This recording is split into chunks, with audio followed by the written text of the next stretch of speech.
بسم اللہ الرحمن الرحیم الحمدللہ رب العالمین والصلاة والسلام علی خاتم النبیین۔ ناظرین محترم السلام علیکم ورحمۃ اللہ وبرکاتہ۔ پروگرام سیرت النبی صلی اللہ علیہ وآلہ وسلم کے ساتھ آپ کا میزبان ڈاکٹر محمود غزنوی اور ہمارے بہت ہی پسندیدہ اسکالر جناب شجاع الدین شیخ حاضر خدمت ہیں۔ پچھلا پروگرام سیرت النبی کے حوالے سے جو گفتگو جاری و ساری تھی اس میں بڑھاپے کی عبادتوں کا بھی تذکرہ ہوا اور بڑھاپے کے گناہوں کا بھی تذکرہ ہوا۔ اللہ ہمیں اپنی حفظ و عافیت میں رکھے۔ اور پھر چلتے وقت شجاع صاحب نے فرمایا کہ اس دعا کو اچھی طرح یاد کر لینا چاہیے، اور صرف یاد نہیں کرنا چاہیے بلکہ ذہن کا حصہ بنا۔ ایک چیز ہم لوگ اصل میں رٹتے ہیں نا، جو چیزیں ہم رٹ لیتے ہیں وہ ذہن کا حصہ نہیں بنتی، وہ زبان کا حصہ بن جاتی ہیں اور ہمارے میموری پہ محفوظ ہو جاتی ہیں، ہم کھٹ کھٹ پڑھتے چلے جاتے ہیں۔ اور جو چیزیں ہمارے ذہن کا حصہ بن جاتی ہیں ان پہ پھر غور و فکر کے پہلو نکل آتے ہیں۔ تو دعا شجاع صاحب نے جو ہے وہ ہمیں سنائی بھی تھی اور یہ بھی فرمایا تھا کہ اس کو یاد کر لیں، اللہم اعنی علی ذکرک و شکرک و حسن عبادتک۔ اور حسن عبادت پہ بات ہو رہی تھی، پھر اس پر بھی بات ہوئی کہ اگر بکری بھی ذبح کی جائے تو احسن طریقے سے، یعنی بہت بہترین طریقے سے کی جائے۔ اب ظاہر ہے کہ یہ کہنا کہ صاحب اگر کسی کو مار رہے ہیں تو بہترین طریقے سے کیسے ماریں۔ شجاع صاحب نے وضاحت کی تھی کہ اگر کسی کو قتل بھی کرنا ہے تو اس طرح قتل، اگر واجب ہو گیا اسے قتل کرنا حکم ربی کے تحت، ویسے تو کسی کو قتل کرنا جو ہے گناہ عظیم ہے جو معاف نہیں ہوگا، لیکن اگر اللہ کے حکم کے تحت ہوا تو احسن طریقے سے کہ اسے تکلیف کم سے کم پہنچے۔ یہ تو زندگی کے معاملات ہیں جو ہمیں سکھائے گئے ہیں۔ ہم زندگی میں کیا کرتے ہیں اس پر بات ہو رہی تھی کہ پروگرام کا وقت ختم ہو گیا، تو پچھلے پروگرام کا ریکیپ لیتے ہیں، پھر انشاءاللہ آگے چلتے ہیں۔ السلام علیکم۔ وعلیکم السلام ورحمۃ اللہ وبرکاتہ۔ کیسے مزاج؟ الحمدللہ، آپ خیریت سے ڈاکٹر صاحب؟ اللہ کا شکر ہے۔ یہ کچھ نکات ہیں جو پچھلے پروگرام میں زیر بحث آئے تھے، جی جی، بسم اور اللہ۔ بات جو ہے وہ نکلی تھی کہ جو اللہ کے راستے میں لگے رہتے ہیں، واعظ و نصیحت کرتے ہیں، ان پر اللہ کی مخلوقات جو ہیں وہ دعا کرتے ہیں ان کے لیے۔ بسم اللہ الرحمن الرحیم، اللہم صلی علی محمد وعلی آل محمد وبارک وسلم۔ رب اشرح لی صدری ویسر لی امری واحلل عقدۃ من لسانی یفقہوا قولی واجعل لی وزیرا من اہلی، آمین یا رب العالمین۔ گزشتہ نشست میں ہم نے تخلیق کائنات پر غور و فکر کی جو دعوت قرآن حکیم میں عطا کی گئی، اور اللہ کے رسول علیہ الصلوۃ والسلام نے بھی اللہ سبحانہ وتعالیٰ کی تخلیق پر غور و فکر کرنے کی دعوت دی، اس پر ہم نے تفصیلی کلام کیا۔ اس کائنات میں اللہ کی نشانیاں، ہمارے وجود میں اللہ کی نشانیاں، ایک طرف آیات ربانی بھی ہیں اور ایک طرف آیات آفاقی بھی ہیں، آیات انفسی بھی ہیں، اس پر ہم نے کلام کیا۔ جہاں ایک ایتھیسٹ اور دہریے کے لیے ان نشانیوں میں غور و فکر کی دعوت ہے، وہیں وہ لوگ جو ہم اور آپ اہل ایمان ہیں الحمدللہ، ہمارے بھی ایمان کو تقویت ملتی ہے، اس میں اضافہ ہوتا ہے جب ہم اللہ کی آیات پر غور و فکر کرتے ہیں، قرآن کی آیات کو سمجھ کر پڑھنا اور اس کائنات میں اللہ کی نشانیوں پر غور و فکر کرنا۔ ہمارا ایمان سائنس پر بیسڈ نہیں ہے، ہمارا ایمان اس بات پر بیسڈ ہے کہ جو بھی محمد مصطفیٰ صلی اللہ علیہ وآلہ وسلم فرمایا، حق فرمایا، ہاں اس ماننے کے بعد ہم غور و فکر کرتے ہیں، کوئی بات ہمارے سامنے آتی ہے، کوئی ڈسکوری ہمارے سامنے آتی ہے، تو ایک اطمینان قلب اور ایمان میں اضافے کا وہ باعث بن سکتی ہے، لیکن ماننے کا مدار سائنس کی ریسرچ پر نہیں ہے، ماننے کا مدار اس بات پر ہے کہ جو کچھ محمد مصطفیٰ صلی اللہ علیہ وسلم نے بیان فرمایا وہ حق ہے۔ پھر ہم نے یہ بھی جاننے کی کوشش کی پچھلی نشستوں کے تسلسل میں کہ خیر کی دعوت دینے والے، وعظ و نصیحت کرنے والے، ان کے لیے بڑے اجر و ثواب کی بشارتیں ہمیں سنائی گئی ہیں۔ ایک حدیث میں یہ ذکر آیا کہ وہ چونٹیاں ہیں جو بلوں میں اور مچھلیاں جو سمندروں میں، ان کے لیے دعا کرتی ہیں، استغفار کرتی ہیں جو خیر کی دعوت دینے والے ہوں۔ ایک دو احادیث کا میں اور اضافہ کروں، حدیث شریف میں ذکر آتا ہے کہ مرنے کے بعد بندے کا نامہ اعمال بند ہو جاتا ہے سوائے تین کاموں کے۔ ایک کام یہ بھی کہ جب تک جس کو تم نے علم سکھایا یا کچھ لوگوں کو تم نے کوئی خیر کی بات دی، بات سکھائی، سمجھائی، جب تک وہ عمل کرتے رہیں گے تمہارے مرنے کے بعد بھی اس کا اجر تمہیں ملتا رہے گا۔ اسی طرح حدیث میں آتا ہے کہ الدال علی الخیر کفاعلہ، نیکی کی دعوت دینے والا، خیر کی دعوت دینے والا نیکی کرنے والے کی طرح ہے، یعنی تم نے کسی کو خیر کی دعوت دی، وہ عمل میں لگ گیا تو اس کو اجر تو ملے گا، اتنا ہی اجر اللہ تعالیٰ تمہیں بھی عطا فرمائے گا۔ یہ وہ پہلو تھا جو پچھلی نشست میں ہمارے سامنے آئے تھے۔ ایک اور نقطہ بھی زیر گفتگو آ گیا تھا، احسن والی بات، دا بیسٹ، بہترین انداز سے دعوت کا کام کرنا ہے، بہترین انداز سے مجادلہ کرنا ہے، ڈیبیٹ کرنی ہے، ڈائلاگ کرنا ہے، مباحثہ کرنا ہے، مکالمہ کرنا ہے، وہ بھی احسن طریقے سے ہو۔ احسن حسن سے بنا، ہر شے میں، ہر معاملے میں، ہر کام میں حسن مطلوب ہے، اس پر ذکر ہوا۔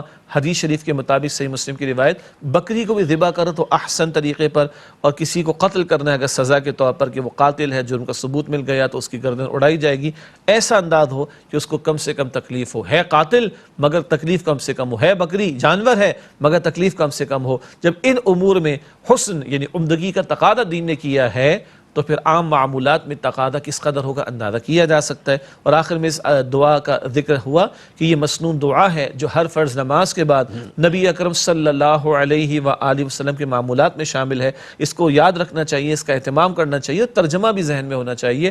اللہم اعنی، اے اللہ میری مدد فرما، علی ذکری کا و شکری کا و حسن عبادتک، اپنے ذکر کے لیے اور اپنے شکر کے لیے اور اپنی عمدہ عبادت کے لیے۔ اللہ تعالی ہمیں عمل کی توفیق عطا فرمائے۔ آمین۔ اللہ جمیل و یحب الجمال، اللہ خود بہت حسین ہے، اب اللہ ہی جانتا ہے کتنا حسین ہوگا، یہ اللہ کا رسول جانتے ہیں۔ وہ یحب الجمال، اور اللہ تعالیٰ حسن کو پسند کرتا ہے، اور حسن کی تشریح جو ہے وہ شجاع صاحب نے بہت تفصیل سے کی کہ احسن طریقے سے ہر کام کروں۔ حضرت سہیل بن سعد رضی اللہ تعالیٰ عنہ فرماتے ہیں کہ میں نے حضرت علی کرم اللہ وجہ الکریم سے سنا کہ اگر اللہ تعالیٰ تمہارے ذریعے ایک آدمی کو بھی ہدایت دے دے تو یہ تمہارے حق میں سرخ اونٹوں سے بہتر ہے۔ اللہ اکبر کبیرہ۔ جی جی جی جی، بڑی قیمتی حدیث ہے، واعظ و نصیحت کے حوالے سے بات اب جاری ہے۔ اب پہلے تو سرخ اونٹ کسے کہتے ہیں؟ جو آج کی جو مہنگی ترین گاڑی ہے، مجھے مہنگی ترین گاڑی کا نام بھی نہیں یاد ہے۔ نہیں وہ ہم نے لینا بھی نہیں، خواہ کا مارکیٹنگ ہو جائے گی نا معذرت کے ساتھ۔ نہیں بس ویسے بھی نہیں یاد جی، تو آج کا جو برانڈڈ گاڑیاں جن کو ہمارے معاشرے جو میں مہنگی سمجھا جاتا ترین گاڑی ہو سکتی ہے آج کے دور کی، تو اونٹ، سرخ اونٹ تو استعمال ہوتے تھے، سرخ اونٹ اس زمانے کی سب سے قیمتی سواری ہوتی تھی۔ تو آج جو بھی قیمتی سواری ہوگی ہمارے ملک میں ہو کسی اور ملک میں ہو، 100 برس بعد اگر دنیا رہتی ہے، 20 برس بعد اگر دنیا رہتی ہے تو جو 20 برس کے بعد ہوگی، تو جو قیمتی ترین سواری تھی وہ سرخ اونٹ تھی وہاں پر، ایک نہیں، 10 نہیں، 50 نہیں، 100 سرخ اونٹ، تو یہ کروڑوں نہیں اربوں روپے کا معاملہ ہو جائے گا نا اگر آپ اس کو آج کی کرنسی میں ٹرانسلیٹ کریں تو۔ اللہ کے پیغمبر صلی اللہ علیہ وسلم نے فرمایا کہ اے علی، اگر تمہاری وجہ سے ایک شخص ہدایت کی طرف آ جاتا ہے تو یہ تمہارے لیے 100 سرخ اونٹوں سے زیادہ قیمتی بات ہے۔ اب اللہ کے پیغمبر نے فرما دیا تو بات ختم ہو گئی، بات ختم ہو گئی، کی ضرورت نہیں ہے، آمنا و صدقنا والی بات ہے۔ اب میں یہ دیکھوں، ہم سب کو، مجھے، آپ کو، ہم سب کو اللہ نے صلاحیت دی ہے، کوئی بندہ بیکار نہیں، ہر بندے میں اللہ نے کوئی کوالٹی رکھی، بے شک ہر بندے میں اللہ نے کوئی یونیک پوائنٹ رکھا ہوا ہے۔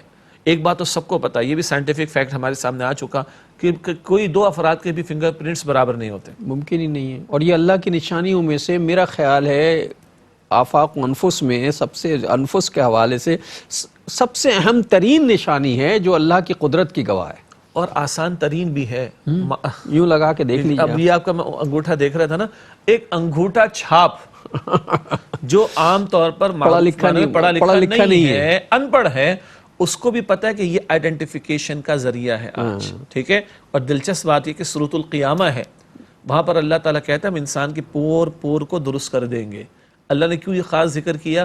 یہ آج ہمیں سائنس بتا رہی ہے کہ بھائی کسی بھی 2 افراد کے فنگر پرنٹس برابر نہیں، لکھے پڑھوں کو بھی یا پڑھے لکھے کو بھی آج انگوٹھا لگانا پڑ رہا ہے لگاؤ اور فنگر پرنٹس دینا پڑ رہی ہے نا، تو اس میں بڑی حکمت ہے۔ خیر، اللہ کی نشانی ہے، اللہ کی نشانی ہے۔ کہیں ہم دور نہ چلے جائیں تو عرض کرنے کا مطلب یہ تھا کہ اللہ کے پیغمبر صلی اللہ علیہ وسلم فرما رہے 100 سرخ اونٹوں سے زیادہ یہ قیمتی بات ہے کہ تمہاری وجہ سے ایک شخص ہدایت کی طرف آ جائے۔ ہاں میں عرض یہ کرنا چاہ رہا تھا، اللہ تعالیٰ نے الحمدللہ مجھے یاد دلا دیا کہ ہم میں سے ہر بندہ باصلاحیت ہے، اور آج ہر بندہ کچھ نہ کچھ تو دوسروں کو بتا رہا ہے، پہنچا رہا ہے۔ اور یہ اسمارٹ فون میرے پاس بھی ہے، ماشاءاللہ ڈاکٹر صاحب کے پاس بھی الحمدللہ۔ آج ہم کیا نہیں اس سے پہنچا رہے، ہر بندہ کا خواہ پڑھا لکھا خواہ غیر پڑھا لکھا، ہم ٹرانسمیٹ کر رہے ہیں، ہم کمیونیکیٹ کر رہے ہیں، ہم کنوے کر رہے ہیں، ہر بندہ کچھ نہ کچھ کنوے کر رہا ہے۔ اللہ کے پیغمبر فرما رہے صلی اللہ علیہ وسلم، تم اگر ایسے کنوے کرنے والے بن جاؤ، تم اگر ایسے ٹرانسمیٹ کرنے والے بن جاؤ، تم اگر ایسا کمیونیکیٹ کرنے والے بن جاؤ کہ تمہاری وجہ سے کوئی اللہ کی طرف آ جاتا ہے، اللہ کے پیغام کو قبول کر لیتا ہے، اللہ سبحانہ و تعالیٰ کی بات کو قبول کر لیتا ہے، اللہ کی دین کی طرف آ جاتا ہے، خیر کے راستے کی طرف آ جاتا ہے، کہ تمہارے لیے ایک بندے کا آ جانا یہ تمہارے لیے 100 سرخ اونٹوں سے زیادہ قیمتی بات ہے. یہ اتنی بڑی دولت ہے جو آپ کے میرے پیارے رسول صلی اللہ علیہ وسلم نے مجھے اور آپ کو بتائی. اور مجھے اجازت دیجیے گا, ہم ایک کیمرے کے سامنے بیٹھے ہیں یا چند کیمرے ہمارے سامنے رکھے ہوئے ہیں, اللہ نے آج یہ صلاحیتیں ہمیں دے دی ہیں. ہاں, آج ان کو ہمیں مسلمان کرنا ہے. ہمارے استاد ڈاکٹر اسرار صاحب رحمۃ اللہ علیہ, آپ بھی واقف ہیں, ناظرین بھی واقف ہیں, وہ اس زمانے میں ٹیلی ویژن پر آتے تھے جب ایک بڑی تعداد اہل علم کی ٹیلی ویژن پر نہیں آتی تھی. اور ٹیلی ویژن آپ کو معلوم ہے مذہبی پروگرام بھی شاذ ہی ہوا کرتے تھے, اور نہ ٹی وی کا استعمال بھی, تو اس پہ بھی ایک سوال تھا نا, ہم بحث میں نہیں جائیں گے, بحث میں نہیں جائیں گے. وہ یہ فرماتے تھے آج یہ ساری ٹیکنالوجی, آج یہ سارے مینز آف کمیونیکیشن, ان سے شیطان کی بات اگر پہنچ رہی ہے تو کیا اللہ تعالیٰ ہم سے نہیں پوچھے گا کہ تم نے رحمان کی بات کو کیوں نہیں پہنچایا؟ ایک. دو, آج ان صلاحیتوں کو استعمال کر کے یہ ہمارے بس میں ہے نا, تو ہم لاکھوں کروڑوں لوگوں تک ایکسس رکھتے ہیں, رکھ نہیں سکتے, اویلیبلٹی ہے. تو بھائی اگر امت کا ایک ایک فرد اس کام میں لگ جائے, یہ ایک کیو ٹی وی چینل ہے جہاں ایک دینی اعتبار سے پروگرامز پیش کیے جاتے ہیں, باقاعدہ فکر میں علمی آراء کا اختلاف, وہ اپنی جگہ پر, اس بحث میں نہیں جاتے. یہ 100 چینل جو میرے اور آپ کے ملک میں چلتے ہیں جن کو کروڑوں لوگوں کا ایکسس اویلیبل ہے, یہ سب مسلمانوں کے ہی ہے نا. اگر یہ سب آن بورڈ ہوں تو آپ سوچیں 22 کروڑ پاکستان کا نہیں, کروڑوں سے بڑھ کر جو ہے, مطلب مجھے آپ اجازت دیجئے 2 ارب مسلمان زمین پر رہتا ہے, کم و بیش. ان میں سے 60-70 کروڑ تو اردو سمجھتے بڑے آرام سے, بلکہ اس سے بھی شاید زیادہ.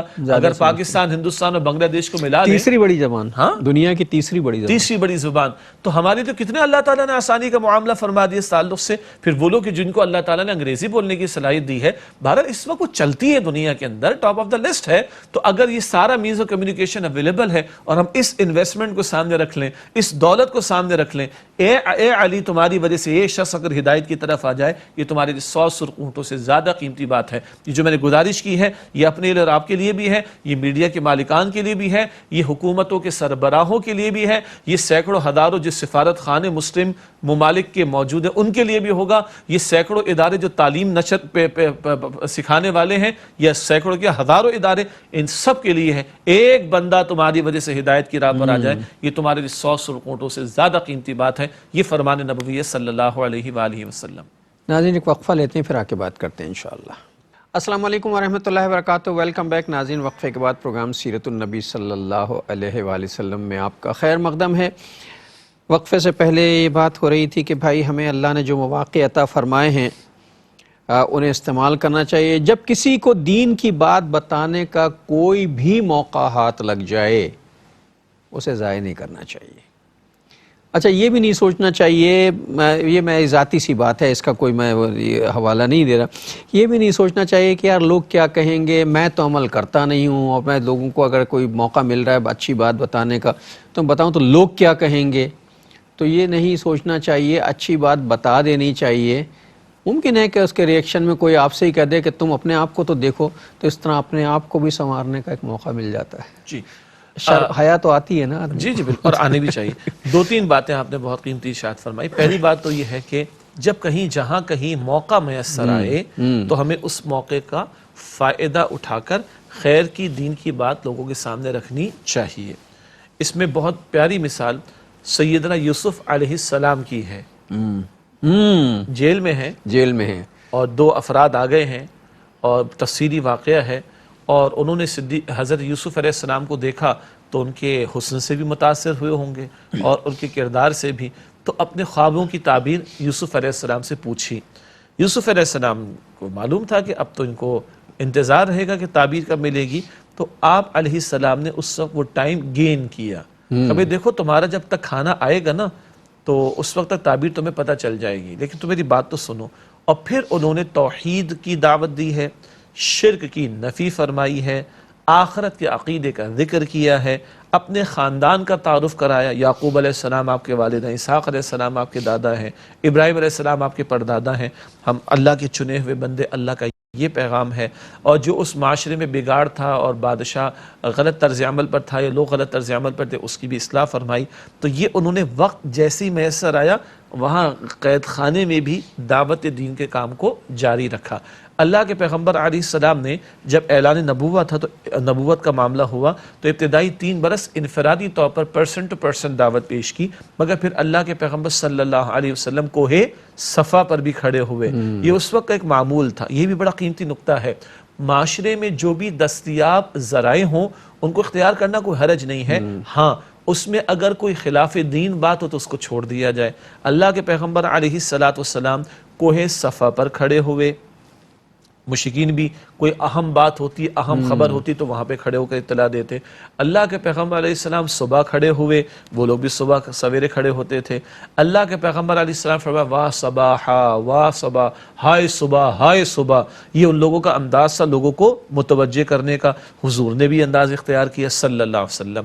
چوتھی بات تھی جو ان مشرکین کے ہاں غلط شے تھی، معاذ اللہ ان کے ہاں جو اعلان کرتا معاذ اللہ وہ برہنہ ہو جاتا تھا۔ یہ تو ظاہری بات ہے خلاف دین بات ہے۔ اللہ کے پیغمبر علیہ السلام تو عفت و پاک دامنی کے معراج پر ہیں اور ساری دنیا کو عفت و پاک دامنی کا درس دینے کے لیے آئے، یہ تو ہو نہیں سکتا تھا۔ نقطہ بڑا قیمتی ہے، جو ٹیکنیک وہاں پر اویلیبل تھی، جو ذریعہ وہاں پر اویلیبل تھا، عہد میں جو کچھ اویلیبل ہے تو حضور نے اختیار کیا صلی اللہ علیہ وسلم، مائنس کر دیا غلط شے کو، ٹھیک ہے، اور ساری دعوت حضور نے توحید کی وہاں پر کھڑے ہو کر پیش کی۔ اس زمانے میں بڑے بڑے میلے لگتے تھے، حج کے موقع پر لوگ آتے تھے اور حج کے ساتھ وہ تجارت بھی کرتے تھے۔ عکاس کا میلہ ہے، مجنہ کا میلہ ہے، مشہور میلے وہاں پر لگتے تھے۔ ظاہر بات ہے مشرکین کے میلوں میں کیا ہوتا ہوگا اندازہ کر سکتے ہیں، لیکن اللہ کے پیغمبر تشریف لے جاتے ہیں کیونکہ لوگ اویلیبل ہیں اور سارے عرب بھر سے لوگ آئے۔ ابھی تو آپ مکہ مکرمہ میں، لیکن لوگ عرب بھر سے جمع ہیں، تو اس ملکی سطح یا پورے عرب کی سطح کے اس ایونٹ کو اللہ کے پیغمبر علیہ السلام نے اویل کیا۔ آپ وہاں تشریف لے جاتے، دعوت توحید پیش کرتے اور اپنا کام کر کے واپس آ جاتے۔ یہ میں نے 2-3 اشارے کیے۔ ایک تو یہ کہ جب کوئی اویلیبلٹی ہو، اپورچونٹی کی، جب بھی کوئی موقع دستیاب ہو تو اس کو اختیار کرنا چاہیے، نمبر 1۔ اور نمبر 2 یہ ہے کہ دعوت خیر کی جاری رہنی چاہیے، چاہے قید خانے کا معاملہ ہو، چاہے وہ عکاس جیسے میلے کا معاملہ ہو، چاہے کوہ صفا پر کھڑا ہونے کا معاملہ ہو، اور جس دور میں بندہ ہو اس دور کا جو بھی ایک عرف ہو، ایک عموم کے انداز سے گفتگو کا طریقہ ہو، یا مینز آف کمیونیکیشن جو لوگ استعمال کرتے ہوں ان کو اختیار کیا جائے گا، ایک شرط کے ساتھ کہ اگر اس میں کوئی خلاف شریعت بات ہوگی تو اس کو مائنس کر دیا جائے گا۔ ہم بھی کیمرہ یوز کر رہے ہیں، ہم بھی آج کی ٹیکنالوجی یوز کر رہے ہیں الحمدللہ رب العالمین، مگر آج کل جو اور کچھ چلتا ہے، بے پردہ عورتوں کو لا کے بٹھایا جاتا ہے، ڈھول باجے بھی بجائے جاتے ہیں اور نہ جانے کتنے اور غلط کام ہوا کرتے ہیں، موسیقی کا اہتمام بھی کیا جاتا ہے، یہ سب خلاف شریعت ہیں، ان کا سوال ہی پیدا نہیں ہوتا دین کی پاکیزہ محفل میں۔ تو یہ 2 باتیں میں نے عرض کرنا چاہیے آپ کی بات کے تسلسل میں، جب موقع ہو اویل کریں، اور نمبر 2 جس عہد میں ہم جی رہے ہیں اس عہد کی جو بھی ٹیکنالوجی دستیاب وسائل ہوں ان کو اختیار حتی الامکان کیا جائے، لیکن خلاف شریعت پہلو کو اس میں سے مائنس کر دیا جائے، نکال دیا جائے۔ اچھا یہ بات تو ایک تھی کہ صاحب جو موقع آدمی کو ہاتھ لگ جائے، ٹیلی ویژن مل گیا ہے، اپنی بات کہنے کا موقع ہے، اسے اس کا فائدہ اٹھا۔ اساتذہ 50 منٹ کا لیکچر وہ دینے جا رہے، جامعات کے، کالجوں کے، اسکولوں کے، جو بھی 50 منٹ کا لیکچر دینے جا رہے ہیں، اور میں ایسے کہتا ہوں کہ 2 حضرات ایسے ہوتے ہیں اس ہمارے پورے معاشرے میں جو بڑے خوش نصیب ہوتے ہیں۔ ایک ہمارے اساتذہ جن کے پاس نوجوان آتے ہیں، یہ بالکل ایک نئی کریم ہوتی ہے جو آپ کے پاس آتی ہے، وہ خود چل کر آتے ہیں اور آپ کی بات سننے کے لیے آتے ہیں۔ دوسرے ہمارے علماء کرام ہوتے ہیں جنہیں منبر میں اثر آتا ہے اور ہر جمعے کو ایوریج جو ہے 200 سے 250 آدمی ان کی رینج میں ہوتے ہیں، آتے ہیں۔ یہ 2 بڑے لوگ ہوتے ہیں، بڑے لوگ ہوتے ہیں معاشرے کے، کہ جن کے پاس مواقع بھی ہوتے ہیں اور لوگ بھی چل کر آتے ہیں سننے کے لیے۔ اس موقع سے پورا فائدہ اٹھانا چاہیے۔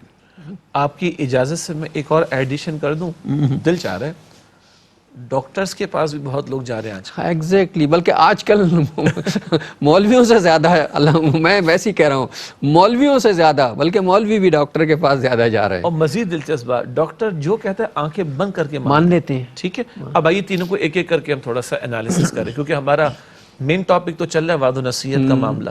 آئیے ہم اساتذہ کی بات کریں۔ آپ بھی استاد رہے ہیں ماشاءاللہ، رہے کہ ہیں بلکہ ہیں ماشاءاللہ، تھوڑا بہت اللہ نے ہمیں بھی طالب علمی کا بھی موقع دے رکھا اور کچھ سکھانے کا بھی۔ تو میں عرض کروں کہ سوال اٹھا کہ بھائی ایک پلاسٹک کی فیکٹری ہوتی ہے، وہاں پلاسٹک کی کچھ چیزیں بن جاتی ہیں، بچوں کے کھلونے وغیرہ۔ ایک سوپ کی فیکٹری ہوتی ہے، کیا بنتا ہے جی؟ سوپ بنتا ہے، واپس صابن بن جاتا ہے۔ وہ یہ تعلیمی اداروں میں کیا بنتا ہے؟ کہاں یہاں انسان بنتے ہیں۔ تو استاد وہ فیکٹری ہے جو انسان پروڈیوس کرتا ہے یا کر سکتا ہے، اور اللہ کے پیغمبر سے ایک نسبت کا معاملہ بھی ہے۔ حضور نے فرمایا بعثت معلما، میرے رب نے تو مجھے معلم بنا کر بھیجا۔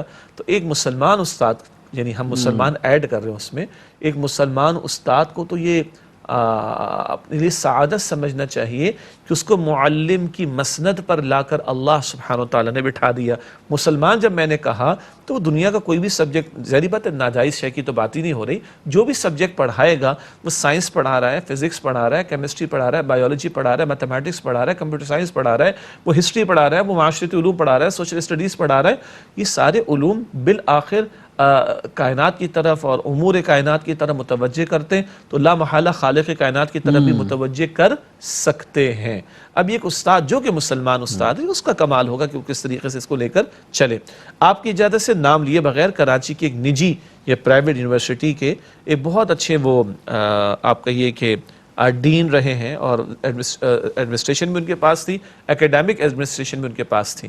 اول انہوں نے یہ کیا کہ تمام کوریڈورز کے اندر روزانہ ایک آیت کا ترجمہ، ایک حدیث کا ترجمہ وہ لگانا انہوں نے شروع کر دیا، اچھے سے بورڈز انہوں نے بنائے۔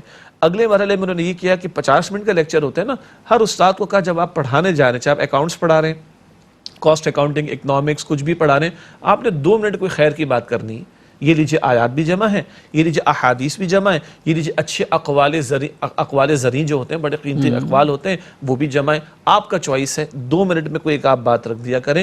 ہر 50 میں سے 2 منٹ انہوں نے اس کے لیے مختص کر دیے۔ اس سے میں نے خود محسوس کیا، وہاں پہ اسٹوڈنٹ سے بات ہوئی، کچھ سے فیکلٹی ممبر سے بات ہوئی، ہاں فرق تو پڑتا ہے، کیونکہ وزن تو ہماری بات میں نہیں ہے نا، اللہ کے کلام میں وزن ہے، اللہ کے پیغمبر علیہ السلام کی بات میں وزن ہے۔ اچھا بھی استاد کی بات کو اہمیت بھی دیا جی، کتنا ہی گیا گزرا معاشرہ ہو، ابھی استاد کی ویلیو کسی حد تک موجود ہے۔ لوگ کہتے ہیں ہمارے استاد نے یہ بتایا، ہم نے تو اپنے استاد سے یہی سنا۔ میں نے بھی ساری زندگی کوشش کی ہے کہ 50 منٹ کے لیکچر میں جو ہے وہ 45 منٹ جو ہیں وہ سبجیکٹ پڑھایا جائے، اور کوشش کی جائے کہ سبجیکٹ کو بھی مشرف و اسلام کیا جائے، چونکہ کوئی سبجیکٹ جو ہے وہ نیچر سے اور دین سے باہر تو ہے ہی نہیں، اسے کیا جائے۔ آخری 5 منٹ ہمیشہ جو ہے وہ خالصتاً اپنی بساط کے مطابق جو یہ رکھا کہ صاحب دین کی بات ہونی چاہیے، اصلاح کی بات ہونی چاہیے، اپنی سی کوشش کی۔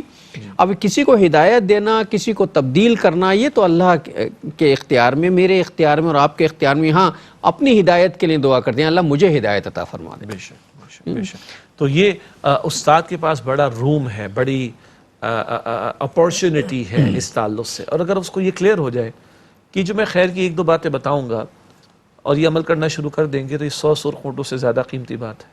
یہ جو میں خیر کی بات اگر بتاؤں گا تو میرے مرنے کے بعد بھی اس کا اجر جاری رہے گا۔ یہ جو میں خیر کی بات بتاؤں گا، یہ عمل کرنا شروع کر دے، اس کو بھی اجر ملے گا، اتنا مجھے بھی ملے گا۔ تو کتنا بڑا اس کا بینک اکاؤنٹ ہو جائے گا، دی بینک آف اللہ انلمیٹڈ میں۔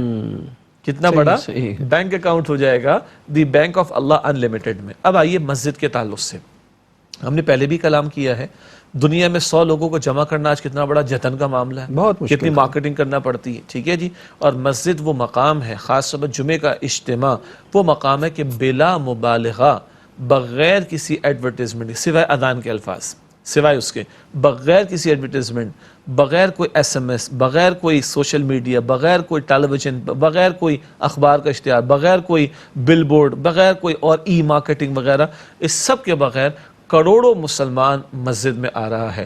بعد وہ مساجد ہیں جہاں آپ نے 250 کی ایوریج بتائی، چھوٹی علاقوں کے ہزار اور بعض وہ ہیں کہ جہاں 1-1, 1.5, 2 ہزار لوگ بھی ماشاءاللہ آ رہے ہوتے ہیں، الحمدللہ۔ تو عرض کرنے کا مطلب ہے یہ کتنا بڑا پلیٹ فارم ہے، اپورچونٹی ہے، اپورچونٹی، اور لوگ خود آ رہے ہیں خود۔ اچھا جو خود یہ نفسیات بھی ہے نا کہ کسی کے پاس ہم جاتے ہیں سنانے کے لیے کہ بھائی میں تمہیں ایک دین کی بات، وہ کہتا بھائی صاحب یہ ٹائم نہیں ہے، میں ذرا آفس جا رہا ہوں۔ ایک آدمی خود آتا مسجد میں اور خطبہ سننے آتا ہے، آپ کی تقریر سننا، تو جو انٹینشنلی آ رہا ہے، ارادہ کر کے آ رہا ہے، وہ بات آسانی سے سن لیتا ہے، وہ آسانی سے بھی سنے گا، وہ سیریسلی بھی آیا ہے، سنجیدگی سے آیا ہے۔ اور یہ وہ ممبر کی ایک مقام ہے کہ جہاں نیابت رسول بھی ہو رہی ہے صلی اللہ علیہ وسلم، ہم حضور کے نمائندے ہیں اس ممبر پر بیٹھ کر۔ ایک وقفہ لے لیں جی بالکل ناظرین، ایک وقفہ لے لیں، پھر اس پہ بات کرتے ہیں۔ موضوع بہت اہم ہے اور یہی باتیں کہنے کی ہیں اور یہی باتیں سننے کی ہیں۔ السلام علیکم ورحمۃ اللہ وبرکاتہ، ویلکم بیک ناظرین۔ وقفے کے بعد پروگرام سیرت النبی صلی اللہ علیہ وآلہ وسلم میں آپ کا خیر مقدم ہے۔ بات ہو رہی تھی مسجد کے مواقع کی، اپورچونٹی کی، کہ ایک امام کو یا ایک خطیب کو کتنی بڑی اپورچونٹی ملتی ہے۔ جی، تو عرض کرنے کا ایک مقصد تو یہ تھا کہ بغیر کسی ایڈورٹیزمنٹ کے لوگ خود چل کر آ رہے ہیں۔ تو میں عرض کروں اس خطیب مسجد کا بھی فرض ہے کہ وہ اس کو اپارچونٹی سمجھے، سعادت سمجھے، موقع بھی سمجھے اور اپنا فرض سمجھے کہ یہ طلب لے کر آئے ہیں، کسی معاوضے کے لیے نہیں آئے، کسی ریمونریشن کے لیے نہیں آئے، کوئی گن پوائنٹ پر ان کو لے کر نہیں آیا، یہ خوشی خوشی خود آئے ہیں۔ کچھ اول وقت میں آتے ہیں، کچھ تھوڑا تاخیر سے آتے ہیں، کچھ بالکل آخر میں بھی آتے ہیں۔ الحمدللہ جہاں میری جمعے کی ذمہ داری ہے، میں شیئر کروں بڑی پیاری ایک بات، بہت سارے ائمہ اور خطباء کو بھی کام آئے گی اور کرتے بھی ہوں گے ماشاءاللہ۔ تو جہاں جمعے کی ذمہ داری، وہاں ایک سلسلے وار ہمارا ترتیب سے قرآن حکیم کے متعلق کا سلسلہ جمعے کے خطبے میں، تقریر میں چل رہا ہے الحمدللہ۔ ایک بزرگ تھے، اللہ تعالیٰ ان کی مغفرت فرمائے، تو یہ آج سے کوئی 10-12 سال پرانی بات ہوگی، کم و بیش 10 سال پرانی بات ہوگی۔ اس وقت ان کی عمر کوئی 75-80 سال ہوگی۔ ایک بڑا سا عرب ممالک میں گزار کر آئے تھے، وقت لے کر اور خود معلومات کر کے جس جگہ میں بیٹھتا تھا ایک ادارے میں، وہاں تشریف لائے اور رہتے تھے مسجد کے پاس۔ کہا بیٹا بس ایک مشورہ آپ کو دینا ہے۔ میں نے کہا 75-80 برس کی بزرگی کی عمر میں آپ کیوں چل کر آگے؟ میں تو ہر جمعے کو آتا ہوں، میں آپ جمعے میں فرماتے میں آپ کے گھر پہ آ جاتا یا بات چیت۔ نہ ہمارا فرض ہے جی اچھا مشورہ دینا۔ میں نے جی فرمائیے۔ بولا بیٹا جب یہ جمعے کی نماز کے لیے دوسری اذان ہو جاتی ہے اور خطبہ ہو جاتا ہے عربی، پھر اقامت کی کہی جاتی ہے نا صفے درست کرنے کے لیے، تو اس وقت 1-2 منٹ ہوتے ہیں آپ کے پاس۔ میں نے کہا بات تو صحیح ہے، کیونکہ امام صاحب جو بھی ہوتے ہیں، ہم جو بھی ہوں گے، بھئی صفے درست کر لیجئے، مل کر کھڑے ہو جائیے، اگلی صفوں کو پہلے پر کر لیجئے، موبائل فون بند کر لیجئے، ایسا ہی ہے نا جی۔ اس میں کہتے ہیں 2 منٹ تو آپ کے پاس ہوتے ہیں۔ کہتے ہیں بیٹا یہ 100% حاضری ہوتی ہے جمعے کی، کوئی ایک اچھی بات کہہ دیا کرو 30-40 سیکنڈ کے اندر، کوئی واقعے کا ذکر اس میں وہ لوگ بھی ہوتے ہیں جو صرف نماز پڑھنے آتے ہیں، ہاں جی، کہ بس اقامت پہ پہنچیں گے اور نماز سلام پھیریں گے اور جائیں گے، چلے جائیں گے۔ کہ یہ 100% حاضری ہوتی ہے اور آپ کو 2-3 منٹ تو لگتے ہیں، ماشاءاللہ بڑا مجمع ہوتا ہے تو صفحے درست ہونے میں۔ تو انہوں نے کہا کوئی حدیث بیان کر دو، کوئی آیت بیان کر دو، کوئی معاشرتی مسئلہ بیان کر دو، میں ان کے لیے دعا کرتا ہوں، ذکر بھی کرتا ہوں۔ اتنا پیارا یہ مشورہ ہے کہ 100% جو اس وقت حاضری ہوتی ہے، آپ 30-40-50 سیکنڈ میں ایک میسج آرام سے دے سکتے ہیں۔ اس کو میں عرض کروں کہ ہم سب جو ائمہ مساجد ہیں یا خطباء مساجد ہیں، کہ اس کو اپارچونٹی بھی سمجھیں، سعادت بھی سمجھیں۔ اور مجھے اجازت دیجیے گا، میں بڑی محبت سے، بڑے دل سے عرض کرنا چاہوں گا، تیاری کے ساتھ خطبہ دینا چاہیے۔ اصل مسئلہ یہ وہ جو ہم ابھی ایک تذکرہ کر رہے تھے نا، کہ اقامت کے بعد جو ہے 100% جو ہے وہ اقامت اور نماز کے دوران 100% اٹینڈنس ہے۔ اس میں سے میجورٹی ان لوگوں کی، آج کل میجورٹی ان لوگوں کی، سب جگہ کی بات نہیں، بیشتر جگہوں کی، وہ ہے جو آپ کی تقریر نہیں سننا چاہتی، صرف نماز پڑھنے آتی ہے۔ جی، بلکہ کیوں؟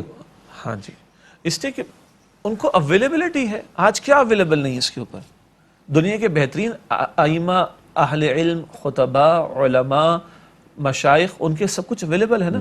لیکن آج میرے آنے والے مقتدی، مسجد میں تو آنا ہے اس نے، نماز تو وہ ورچوئل نہیں پڑھا، نماز تو انٹرنیٹ پہ بیٹھ کے نہیں پڑھے گا نا کسی امام کو فالو کر کے، تو آنا تو اس نے ہے۔ اگر وہ فیل کرتا ہے کہ مجھے کچھ ملا ہے، اگر وہ فیل کرتا ہے کہ میری علم میں اضافہ تو ہوا، وقت سے پہلے آ جاتا ہے، وہ وقت سے پہلے آتا ہے، وہ سنتا ہے انشاءاللہ۔ اب میں آپ کو عرض کروں کہ 2 یا 3 پیکیجز بن جاتے ہیں ہمارے پاس۔ کیا مطلب؟ ایک وہ آپ کی جینٹری جو شروع سے ہوتی ہے، آپ اس کو تقریر سنا 20-25 منٹ جو آپ نے سنانا ہے۔ ایک وہ جو آخر میں آنے والے ہوتے ہیں، تو آپ اس کو سم اپ کر لیں، اس کا ایک جو ہے وہ خلاصہ تیار جس پر خلاصہ کر لیں، یا کوئی حالات حاضرہ میں سے کوئی نقطہ لے لیجیے، یا کوئی خاص ایام اور ان پہ کلام کر لیجیے۔ اچھا جی، اب وہ جو اقامت کا وقت ہے، جس وقت صفحے درست ہو رہی ہے، ایک کوئی اچھی سی بات حدیث مبارک کی روشنی میں، کسی قول کی روشنی میں، کسی معاشرتی معاملے کے تعلق سے وغیرہ وغیرہ، کسی منکر کے خلاف، سود ہے، بے حیائی ہے، کسی معاملے کی تعلیم دینے کے تعلق سے کہ نماز کی طرف، بھائی جمعے کی نماز تھوڑی ہی فرض ہے، 5 وقتہ نماز فرض ہے، اس کی بات کر لیں۔ اور بعض خطبہ ہمارے ایک استاد صاحب بڑے پیارے لوگ ہوتے ہیں، وہ جب دعا کرتے ہیں نا، تو دعا تو سبھی مانگتے ہیں، اور دعا مانگے بغیر عام طور پر جاتے بھی نہیں اکثر لوگ۔ وہ دعا کے اندر بھی یا اللہ ماں باپ کے ساتھ اچھا سلوک کرنے کی توفیق عطا فرما دے، یا اللہ ہماری بیٹیوں کو اماں عائشہ فاطمہ الزہرا رضی اللہ تعالیٰ عنہما کی حیا عطا فرما دے۔ اب یہ بھی میسج ہے، مگر یہ دعا کے اندر ہو رہا ہے۔ میرا خیال ہے ناظرین بڑا اس کو لطف کے ساتھ سن رہے ہوں گے، کیونکہ آج بڑے پریکٹیکل اسپیکٹس پہ ہمارے کلام ہو رہا ہے، اور ایک ایک لمحہ قیمتی ہے، ایک ایک سیکنڈ جو ہے آنے والوں کا قیمتی ہے۔ تو اگر یہ خطبہ جو مساجد کے ہیں، اگر وہ تیاری کے ساتھ اور پلاننگ کے ساتھ بیٹھیں گے، تو انشاءاللہ تعالی ایک ایک بندہ جو آ رہا ہے وہ 100 سرکوٹ اس سے زیادہ قیمتی ہوتا چلا جائے گا۔ 100 بندہ، 1000 بندہ نیک عمل پہ لگے گا، ہمارا میٹر ڈاؤن ہونا شروع ہو جائے گا۔ اور میں ایک اور بات آپ کے سامنے رکھنے کی کوشش کروں، ایک اور انداز سے، ہمارے مختلف مکاتب فکر ہے نا، میں ان سے گزارش کرتا ہوں کہ ہر مکتب فکر کی ایک سینٹرل باڈی ہوتی ہے نا، میں ان سے گزارش کرتا ہوں کہ وہ سینٹرل باڈی میں کچھ علماء کی کمیٹی ہو اور وہ خطبہ جمعہ تیار کریں. اور آج کل تو کسی گاؤں دیہات میں بھی ہمارا کوئی صاحب علم یا خطیب یا امام مسجد ہے، وہ اسمارٹ فون استعمال کر رہے ہیں. ہارڈلی 10-15% لوگ ہوں گے، 80-90% لوگ استعمال کرتے ہیں. جو مکاتب فکر ہے، میں ان سے گزارش کر رہا ہوں کہ ہر مکتب فکر کے سلجھے ہوئے علماء، ایکسپیرینسڈ علماء، ان کی طرف سے ایک خطبے کی تیاری کے حوالے سے مٹیریل پرووائڈ ہو جائے. کن مسئلوں کو اجاگر کرنے، کن معاملات پر توجہ دلانی، یہ بہت اہم بات ہے. کن فتنوں کا رد کرنا ہے، کن حوالوں سے عوام کو جو ہے موٹیویٹ کرنا ہے. اگر وہ سینٹرل باڈی کی طرف سے جائے گا جو جس مکتب فکر کے اندر ہے، تو ایک مجموعی طور پر ایک ہی میسج پوری قوم کو جائے گا، ایک وقت میں جائے گا، ایک وقت میں جائے گا انشاءاللہ. ایک وقت میں جائے گا. یہ اصل میں دعوت و تبلیغ کرنے کا، واعظ و نصیحت کرنے کا ایک منظم طریقہ ہے. ہماری مصیبت یہ ہے کہ ہمیں مجھے معاف کیجئے گا، ہمارا ٹیچر بھی جب کلاس میں جاتا ہے بغیر کسی تیاری کے جاتا ہے. ہم نے تو یہ تجربہ کیا ہے کہ ایک 50 منٹ کا لیکچر دینے کے لیے، ایک لیکچر دینے کے لیے ٹیچر کو کم سے کم 3 گھنٹے پروفیسر ہونے کے باوجود کہ وہ سب کچھ جانتا ہے، کم سے کم 2.5 سے 3 گھنٹے ایک لیکچر کی تیاری میں لگتے ہیں، اسے جو ہے نا وہ تیار کرنے کے لیے نئے سرے سے. ہمارا ٹیچر بھی منہ اٹھا کے چلا جاتا ہے، اور جاتے جو پھر وہ پوچھتا ہے آج موسم کیسا ہے، کل کی صورتحال کیا تھی، پھر وہ حالات حاضرہ پر پھر ادھر آوارہ بادلوں کی طرح اس کے خیالات پھرتے رہتے ہیں، دیکھ کے کچھ نہیں آتا. تو بھائی ایسی صورت میں تو نہ طالب علم کلاس میں سنجیدگی سے آتا ہے، کہتا ہے یار ٹیچر کو پڑھانا کیا ہے، اسے ادھر ادھر کی باتیں کرنی نا. اور آج کل طالب علم کو سارا میٹیریل مل جاتا ہے. یہی ہمارے ساتھ، ہمارے مولوی کے ساتھ بھی ہوتا ہے. وہ کہتے ہیں یار مولوی صاحب کو تو وہی باتیں دہرانی ہیں، کوئی نئی بات، کوئی اٹریکٹیو پوائنٹ تو ہوتا ہی نہیں ہے کہنے کے لیے. تو یہ جو آپ کی تجویز ہے یہ بڑی اچھی ہے کہ اگر ایک سینٹرلائز سسٹم بنا کے ہم یہ طے کر لیں کہ اس مرتبہ کا یہ ایجنڈا ہے ہمارا، جی پازیٹیو ایک پازیٹیو ایجنڈا ہے کہ ہمیں اس میں پھر ایک فائدہ ہوگا. نہ اختلافی باتیں ہوں گی بہت زیادہ، نہ ایک دوسرے کو ہرٹ کرنے والی باتیں ہوں گی، اور لوگوں کو پوری نیک نیتی کے ساتھ میسج جائے گا. ایک اچھا کانٹینٹ ڈیولپ ہو، ہاں، جس میں کتاب و سنت کے دلائل کا ذکر ہو، صحابہ کرام کا تذکرہ ہو، اہل بیت کا بھی ذکر آ جائے. تو کھلے دل سے بات کرتے ہیں. پھر امت کے اسلاف کا بھی ذکر آ جائے، پھر معاشرتی امور پہ کلام کیا جائے، پھر حالات حاضرہ کی نوحاؤ ہونی چاہیے. فتنے کس قدر ہو، کوئی انکار سنت کا فتنہ، کوئی ختم نبوت کے خلاف باتیں، معاذ اللہ، اس کے حوالے سے عوام کو نوحاؤ دینا. جو مغربی استعمار کے جو ہتھ کنڈے ہیں، جو مسلمانوں پر ظلم و ستم ڈھائے جا رہے ہیں، اس کے تعلق سے ان کو خبر دینا، منکرات سے روکنے کی کوشش کرنا، فرائض و واجبات پر عمل کروانا. معاشرتی جو مصائب ہیں، طلاقوں کی تعداد بڑھ رہی ہے، خلا کی تعداد بڑھ رہی ہے، گھرانے برباد ہو رہے ہیں، وراثت میں بچیوں کو حصہ نہیں دیا جا رہا، نکاح کا معاملہ مشکل کر دیا گیا، میت میں نئی باتیں ہم نے اضافہ کر دیے، بوجھ بنا ڈالے. ان کو آئیڈینٹیفائی کر کے ایک سالڈ کانٹینٹ جائے گا اور سادہ انداز میں ہو. باقی تو جو ائمہ ہیں ان کے اپنی نالج تو ہے ماشاءاللہ، ان کو ایک ذرا آؤٹ لائن اچھی مل جائے گی اور ایک فوکس بات ہر طرف سے. ظاہری بات ہے جو جمعے کے بعد آفیسز میں جاتے ہیں تو ڈسکشن تو ہوتا ہے نا، گھروں میں ڈسکشن تو ہوتا ہے. تو یہ 4-5-6 کروڑ تو مسجد میں آ رہا ہے، باقی آدھی آبادی تو آپ کی ہماری گھروں میں، خواتین یا بچے وغیرہ. اب یہ گھروں میں بھی بات جاری ہوگی، تو اس سے اگر ایک وقت میں ایک ہی میسج اکراس دا بورڈ جائے، آپ کو 22 کروڑ کو ایک ہی میسج ہر ہفتے دینے کا جمعے سے بہترین کوئی موقع نہیں ہوتا. یہ بڑے کمال کی چیزیں ہیں جن کی طرف ہم نے آج تک توجہ نہیں دی. تو یہ چیزیں بڑی دعوت و تبلیغ کے حوالے سے بہت اہم نکات ہیں جن پر بات ہونی چاہیے. بالکل. اور ایک تھا ڈاکٹرز کا معاملہ. ڈاکٹر کی معاملہ ہے. ڈاکٹر کے پاس تو آج کل تو ڈاکٹر صاحب جو ہیں وہ علماء سے اور اساتذہ سے بھی زیادہ ہیں، مصروف ہیں. ایک کام کرتے ہیں بھئی، یہ ایک نیا موضوع جو ہے آ رہا ہے ڈاکٹر سے. ہم سوسائٹی کے مختلف طبقات کی نشاندہی کر کے انہیں ٹچ کرتے ہیں کہ آپ کی ذمہ داری کیا ہے اور آپ کیسے اسے ادا کر سکتے ہیں. لیکن چونکہ آج کے پروگرام کا وقت ختم ہو رہا ہے تو آج کی حدیث لے لیتے ہیں. انشاءاللہ اگلا پروگرام ہم ڈاکٹر سے شروع کریں گے. جی، اللہ کے پیارے رسول صلی اللہ علیہ وآلہ وسلم نے ارشاد فرمایا کہ مجھے قیامت کے دن سب سے زیادہ ناپسند وہ لوگ ہوں گے اور مجھ سے سب سے زیادہ دور وہ لوگ ہوں گے جن کے اخلاق برے ہوں گے. یہ بیہقی شریف میں روایت ہے. حدیث شریف مکمل ہوئی. اللہ بد اخلاقی سے ہمیں بچائے اور حسن اخلاق کی توفیق عطا فرمائے. آمین. اور ناظرین، اس کے ساتھ ہی ہمارے آج کے پروگرام کا وقت ختم ہوا. اگلے پروگرام تک کے لیے جناب شجاع الدین شیخ اور اپنے میزبان ڈاکٹر محمود غزنوی کو اجازت دیجیے. اللہ نگہبان، والسلام علیکم ورحمۃ اللہ وبرکاتہ.